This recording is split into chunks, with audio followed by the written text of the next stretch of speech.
नमस्कार मंडळी, मी रोहित बापट. माझ्या यूट्यूब चॅनलवर तुम्हा सगळ्यांचं स्वागत. तुम्हा आम्हा सगळ्यांचे लाडके सुहास शिरोळकर म्हणजेच सुशी यांच्या कवितांचा संग्रह मध्यंतरी मी विकत घेतला होता. या कार्यक्रमाचं प्रकाशन सोहळा जो झाला त्याला मी उपस्थित होतो. या संग्रहातल्या कविता मी एक एक करत वाचत आहे. थोड्या हळूवार आणि शांतपणे वाचतो. याचं कारण असं की ही जी मोठी लोक आहेत, अनुभवी लोक आहेत, यांचे प्रत्येक शब्द जे आहेत ते समजून उमजून हाताळायचे असतात आणि त्यांचे विचार जे आहेत ते झिरपून द्यायचे असतात. अनेक दिवसांपूर्वी मी ही कविता वाचली होती आणि आज तो योग आला की मी ही कविता तुमच्या समोर मांडीन आणि त्याच्या मागचं जे एक थोडं तत्वज्ञान जे आहे ते मी माझ्या परीने सांगायचा प्रयत्न करेन. कवितेचं शीर्षक आहे तसं सगळं आलबेल. रोज सकाळी पूर्वेला सूर्य उगवतो आहे आणि संध्याकाळी पश्चिमेलाच मावळतोही आहे. दर अमावस्या आणि पौर्णिमा सांभाळून चंद्र कले कलेने झुरतो आहे आणि उजळतोही आहे. यावरून तरी तसं सगळं आलबेल आहे. लोक नोकरी धंद्यासाठी दिवसभर राबतायत. संध्याकाळी थकून घरी परत आले की मुलाबाळांना रुटीन प्रश्न विचारतायत. कर्तव्याच्या समाधानाने रात्री थोडा शृंगारही करतायत. यावरून तरी सगळं आलबेल आहे. व्यभिचार आहेत तरी विश्वासही आहेत. प्रेमभंग आहेत तसे प्रेमबंधही आहेत. भांडणं, तडजोडी नि घटस्फोट असले तरी लग्नाचा दर हंगामही बहरता आहे. यावरून तरी तसं सगळं आलबेल आहे. कोणी एक मरत असताना 10 जन्म घेत आहेत. 12व्याची जेवणं आहेत तशी 12शाचीही आहेत. एका जन्माचा पृथ्वीला भार होत नाही आणि एका मृत्यूने पोकळीही निर्माण होत नाही. विचार नेहमी समष्टीचा करतात, व्यक्तीचा नाही. म्हणायचं झालंच तर यावरून तरी तसं सगळं आलबेल आहे. मंदिर आणि मशिदीत धर्माचे कैवारी आहेत. रंगीत रात्रींच्या अंधारात चामड्याचे व्यापारी आहेत. करमणुकीच्या सर्व शक्यतांना लगडलेले लोक आहेत आणि दर मद्यगृह आणि गुत्त्यात आयुष्याने नाकारलेले, दारूने स्वीकारलेले कम नशिबी पियक्कड आहेत. यावरून तरी सगळं आलबेल आहे. परगावी मृत पावलेली माणसं शववाहिनीतून घरी येतात त्यांना प्रेत म्हणतात. घराचा निरोप घेऊन निघताना मृत होऊन जिवंताप्रमाणे रोज लोकल आणि बसने प्रवासाला जाणारा परगावी माणूस, त्याला काय म्हणतात? तेवढं कोणी समजावून सांगितलं तर बाकी सगळं आलबेलच आहे. शेवटच्या कडव्यानी मी मगाशी म्हटलं तसं मनाला कसा छेद जातो बघा. परगावी एखादा गेला तर त्याला आपण परत घेऊन येतात, त्याच्या गावी घेऊन येतात, त्याला प्रेत वगैरे म्हणतो, ते सगळं ठीक. बाह्य रूपाने जो मेलेला आहे त्याला आपण शव म्हणतो, प्रेत म्हणतो, हे सगळं ठीक. पण जो आतून मेलेला आहे त्याला तुम्ही काय म्हणणार? बाहेरनं दिसताना तो जिवंत दिसतोय, नाही असं नाही. पण जो आतून मेलेला आहे त्याला तुम्ही काय म्हणाल? सर्वसामान्य माणसाची ही कथा आहे. आणि सर्वसामान्य माणूस सुद्धा असा की जो स्वप्नाळू आहे. एक लक्षात घ्या, दुःख त्यांनाच होतं जे स्वप्न बघतात. दुःख त्यांनाच होतं ज्यांच्या अपेक्षा असतात. लोकांचा गैरसमज आहे की अपेक्षा ठेवू नका. तसं नाही आहे, असं कधीच होत नाही. अपेक्षा असणार, स्वप्न असणार, काही ना काही ध्येय असणार, उद्दिष्ट असणार आणि नशिबाचे खेळ सुद्धा असणार. सुशीलनी पहिल्या पंक्तींमध्ये शेवटच्या पर्यंत येईपर्यंत, शेवटच्या कडव्यापर्यंत येईपर्यंत जो एक प्रवास आहे, जी एक वातावरण निर्मिती केलेली आहे, ती इतकी सुंदर आहे. खरं सोप्या शब्दात सुशीलचं हे कौतुक करण्याजोगं आहे की कविता जी आहे ना सुशीलची, ती थेट आहे. कुठेही तिकडे याच्या आडून, त्याचा आधार घेऊन किंवा रूपक वापरून वगैरे असं काहीही नाही. जे काही आहे ते थेट तोंडावर, माझ्या मते अगदी त्यांच्या स्वभावासारखं. जे काय आहे ते समोर, लागलपेट नाही. आजूबाजूला जे काही चाललंय त्याचं वर्णन सुशीलने फार चांगलं केलं. की असं पण घडतंय, तसं पण घडतंय. 12व्याची जेवणं पण होत आहेत, बारशाची पण होत आहेत. कोणाचा जन्म झाला म्हणून भार होत नाही, कोणी गेलं म्हणून पोकळी सुद्धा होत नाही. बाकी सगळं आलबेल चाललंय. हे असं आहे तसं आलबेल आहे सगळं. सगळं नेहमीप्रमाणे आहे. काही वेगळं काही होत नाहीये. सगळं आलबेल आहे. जगामध्ये जे काही वाईट आहेत ते सुद्धा आहेत, दुष्ट आहेत ते पण आहेत, सुष्ट आहेत ते पण आहेत.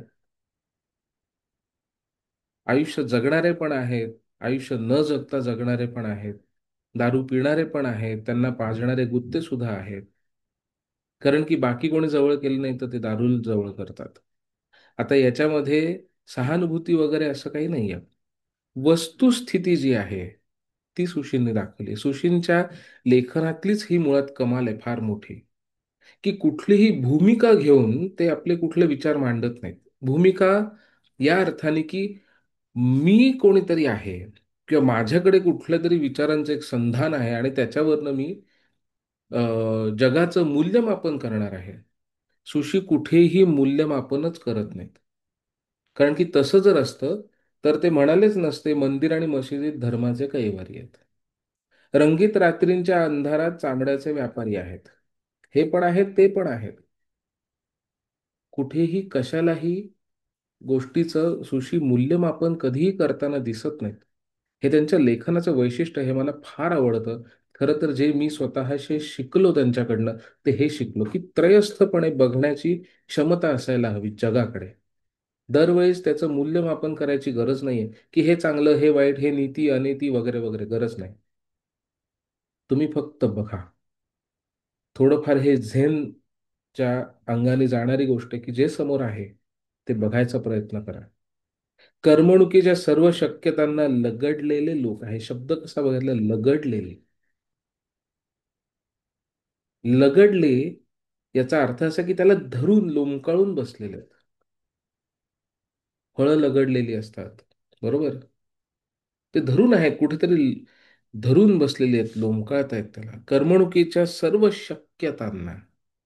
जिथे जिथे म्हणून माणूस स्वतःची करमणूक घेणं शक्य आहे, तिकडे अगदी त्यांनी गर्दी करून टाकलेली आहे. चित्र बघा कसं निर्माण होतं, फार सुंदर. आणि करमणुकीची शक्यता हा शब्द वापरलाय. असं नाही की डान्स बारमध्येच गेलेत, चित्रपटच बघायला गेलेत, नाटकच आहा. जिथे जिथे म्हणून करमणूक होणं शक्य आहे तिकडे माणसं अशी लगडलेली आहेत, चिकटलेली आहेत, तिकडे लोंबकळत आहेत. माणसांना करमणूक हवी आणि हे तुम्ही त्यांना नाकारू शकत नाही. आता तुम्ही म्हणाल की करमणूक करायची म्हणून काय हे करायचं का ते करायचं का? जे सत्य तुम्हाला लागू होतं ते दुसऱ्याला लागू होत नाही. आणि म्हणून पुढे ते म्हणतात की दर मध्यगृह आणि गुत्त्यात आयुष्याने नाकारलेले आणि दारूने स्वीकारलेले कम नशिबी पियक्कडपण आहेत. इथे काही समर्थन नाही चाललंय कुठल्या गोष्टीचं. जे वास्तव आहे तेवढंच सांगितलंय. शेवटचं कडवं मात्र छेद देऊन जातं. त्याच्याकडे यायच्या आधी जो तुमच्या माझ्या सगळ्या सारख्या जे कौटुंबिक लोक आहेत, सांसारिक लोक आहेत, त्यांच्यासाठी बघा, लोक नोकरी धंद्यासाठी दिवसभर राबतायत. संध्याकाळी थकून आले की मुलाबाळांना तोच रुटीन प्रश्न विचारतायत. मी सुद्धा स्वतः विचार करत होतो याचा.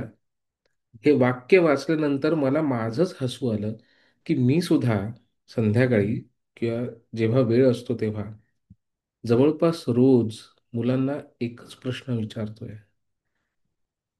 मी तोच प्रश्न विचारतोय, की शाळा कशी झाली, आज काय झालं, वगैरे वगैरे. हे वाचल्यानंतर मला सुद्धा विचार करायला थोडं भाग पडलं सुशीलने, की मी पण रुटीनच प्रश्न विचारतोय, की आज काय झालं. दुसरे प्रश्नच नाहीत. मला सुद्धा विचार केला पाहिजे आता, की विचारायचं काय. सुशीलने कसं वास्तव दाखवलंय बघा, स्पष्ट शब्दात. हे असे कवी फार आवडतात मला. परगावी मृत झालेली माणसं शववाहिनीतून येतात त्यांना आपण प्रेत म्हणतो, पण जो माणूस रोज जिवंतपणी मरून गेलेला असतो आणि बाहेर पडतो घराच्या, परगावी जातो. आता इथे परगाव शब्द कसा आहे बघा, कसं योग्य निवड असते बघा शब्दांची, की आधी काय म्हणतात, की परगावी मृत पावलेली माणसं शववाहिनीतून घरी येतात त्यांना प्रेत म्हणतात. हे ठीक.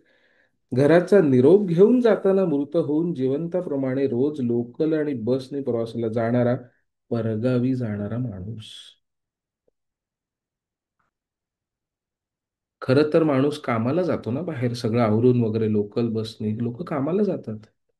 लोक परगावी तर काय असं जात नाहीत रोजच्या रोज. मग हे परगाव कुठलं? मला जर विचाराल तर हे परगाव म्हणजे त्यांच्या मनातलं जे विश्व आहे, त्यांना जे आवडणारं विश्व आहे, जे त्यांच्या स्वप्नातलं विश्व आहे, ते सोडून ते जे जगातल्या विश्वामध्ये जातात, जगाचं जे वास्तव आहे त्याच्यात जातात, जिकडे खरं तर त्यांना जायचं नसतं. म्हणून ते परगाव आहे.